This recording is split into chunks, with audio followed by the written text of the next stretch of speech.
जनवरी 2026 की वो रात बेहद डरावनी थी। उत्तर भारत के इस छोटे से गांव में तापमान 2 डिग्री तक गिर चुका था। किसान रामदीन अपनी फसल को बचाने के लिए बर्फीले पानी में काम करके लौटे थे।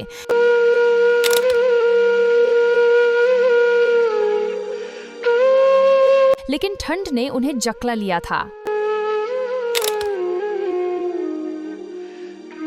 अरे कमल, बेटा जरा रजाई और बढ़ा दे, हड्डियों में जैसे बर्फ जम गई है।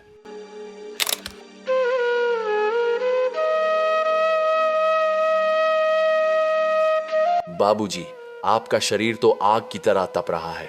राजू, ओ राजू, जल्दी गर्म पानी ला, बाबूजी की हालत खराब हो रही है। भैया, बाबूजी तो कुछ बोल भी नहीं पा रहे, हमें अभी डॉक्टर को बुलाना होगा। डॉक्टर ने रामदीन की जांच की। घर का माहौल गंभीर था। देखो कमल, तुम्हारे पिता को सीवियर निमोनिया हो गया है। ठंड इनके फेफड़ों में बैठ गई है। मेरी बात कान खोल कर सुन लो, अगले 15 दिन ये बिस्तर से नीचे भी नहीं उतरेंगे। अगर दोबारा ठंड लगी तो इन्हें बचाना मुश्किल हो जाएगा। डॉक्टर साहब, मेरा खेत, आज रात पानी नहीं लगा तो गेहूं सूख जाएगा। साल भर की रोटी का सवाल है। बाबूजी, आप चुप रहिए। जान है तो जहान है, खेत हम देख लेंगे। पिता बिस्तर पर थे और जिम्मेदारी बेटों के कंधों पर। रात के 1:30 बजे बिजली आई। बाहर कोहरा इतना था कि हाथ को हाथ नहीं सूझ रहा था। कमल और राजू खेत पर पहुंचे। यहाँ तो खून जमा देने वाली ठंड है। इस पानी में नंगे पैर कैसे उतरेंगे?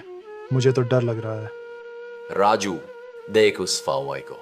बाबूजी ने 30 साल इसी ठंड में इसे चलाया है ताकि हम रजाई में सो सकें। आज उनकी बारी है आराम करने की। डर मत, बस कूद जा पानी में। हुई माँ, भैया, उंगलियां सुन्न हो गई हैं। ऐसा लग रहा है पैर काट दिए किसी ने। हिम्मत बढ़ाते हुए बस फावड़ा चलाता रहे राजू, शरीर गर्म हो जाएगा। सोच, अगर आज हम रुक गए तो बाबूजी की दवा के पैसे कहां से आएंगे? हमें ये फसल किसी भी हाल में बचानी है। भर पानी लगाने के बाद दिन में भी आराम नहीं था। घर का खर्च और दवाइयों का बोझ बढ़ता जा रहा था। कमल अपनी पुरानी साइकिल बेचने बाजार जा रहा था, तभी पड़ोसी मिल गया। अरे कमल बेटा, सुना है तुम्हारे बाप खटिया पकड़ लिए हैं। तुम कल के लक्कों से ये खेती बाही संभल जाएगी। क्यों फसल बर्बाद कर रहे हो? ठेके पर दे दो किसी को। काका रामदीन के बेटे हैं हम। जब तक हमारे हाथ पैर सलामत हैं, खेत किसी और के हाथ में नहीं जाएगा। आप आशीर्वाद रखिए, फसल तो हम ही काटेंगे। भैया, ये सब लोग हमारा मजाक क्यों उड़ाते हैं? इनका काम है बोलना। हम अपना जवाब जुबान से नहीं, फसल से देंगे।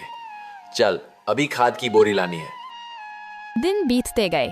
दोनों भाइयों ने दिन में मजदूरी की, पिता की सेवा की और रात रात भर जागकर खेत सींचा। उनकी तपस्या रंग लाई। फरवरी के अंत में खेत हरी भरी फसल से लहलहा उठा। कमल, राजू, मुझे खेत तक ले चलो।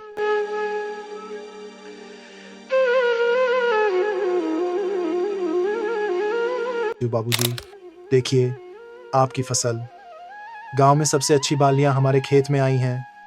नहीं बेटा, यह मेरी फसल नहीं है, यह तुम दोनों के पसीने की फसल है। लोग कहते थे मेरे बीमार पटाने पर घर बिखर जाएगा, लेकिन तुम दोनों ने तो मेरी नींव और मजबूत कर दी। उस दिन गांव वालों ने देखा कि रामदीन के बेटे अब बच्चे नहीं रहे, वे जिम्मेदार पुरुष बन गए थे।